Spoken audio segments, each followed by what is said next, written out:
G'day guys, it's Matt here from the Bailey's Diesel Group again. Today we just wanted to talk a little bit about the VNT turbocharger, how it actually works and how it differs from the older ones, and of course what that could mean for you in terms of problems should you experience any. So the first thing is, I guess the actual turbocharger itself is no different. It's exactly the same. It's basically, exhaust gases coming in, you spin this, spins that, gives us some boost and magic happens and we make a ton of horsepower.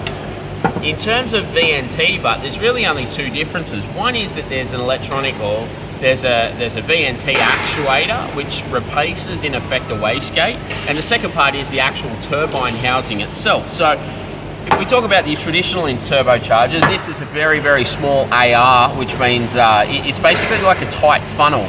And in effect, when we talk about the turbochargers, the old style way, this AR or this turbine housing was a fixed AR ratio.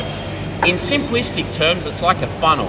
If you think about the exhaust gases, the engine's going to send out all these exhaust gases, which is a certain amount of flow and pressure, and ultimately we're going to try to funnel that down. So if we use a very, very tight funnel, we're going to produce a lot of velocity but a lot of back pressure, which actually, the velocity creates turbo speed, which builds our boost.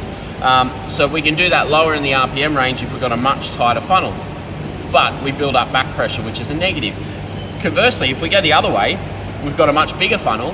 We don't produce a lot of turbine speed lower in the RPM range, but we don't produce any back pressure either. So if we're talking about peak horsepower numbers, everybody went the larger AR ratio. If you're talking about peak torque numbers, everybody went the tighter ones, because where the diesel makes the torque in the curve.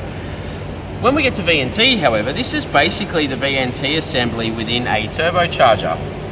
And it is in effect variable funnel, if we use the same analogy. So at low RPM, we can have it down here. It's funneling the gases through a very small area, creating a lot of velocity. And obviously as the engine opens up, we can open these up and slow that down. So in effect, it's creating somewhat the best of both worlds, where we have the low speed spool of a tight AR, but also a bit of top end funnel. Now, we say mostly because ultimately a VNT assembly will never have the outright flow of a larger original housing, but they're pretty bloody close, and the benefits massively outweigh the negatives. So that's why a lot of vehicles have gone VNT these days. When we talk about potential problems, but these VNTs are remarkably sensitive to positional changes, and small changes make a very big difference in terms of boost response and power. What happens, there's two major issues. The biggest risk to a VNT turbo is that these get stuck in a closed position or a fairly closed position, and then that means that the turbocharger is going to overspeed. If we use the same position sensor at same position at 2000 RPM as 4000 RPM, the turbocharger would literally fly to pieces. So there's two things you need to look out for. There's two types of actuators. There's an electronic actuator and there's a vacuum actuator. Now the vacuum actuator it has the vacuum fed to it, adjusted by an electronic solenoid, so that can fail sometimes. The other one is also that they just lose vacuum altogether. Now in those instances, those turbochargers are designed to, when the vacuum disappears, open right up. So generally you will lose a ton of boost when that happens, and you know pretty well to go looking for a vacuum leak straight away. The second one is the electronic stepper motors.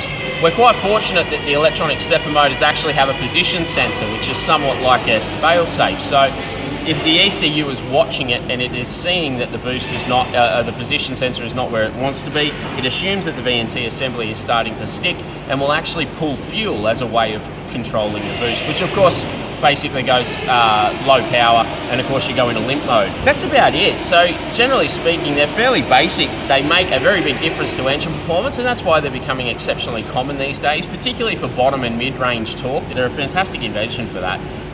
And yeah, ultimately they create a very good drivable engine.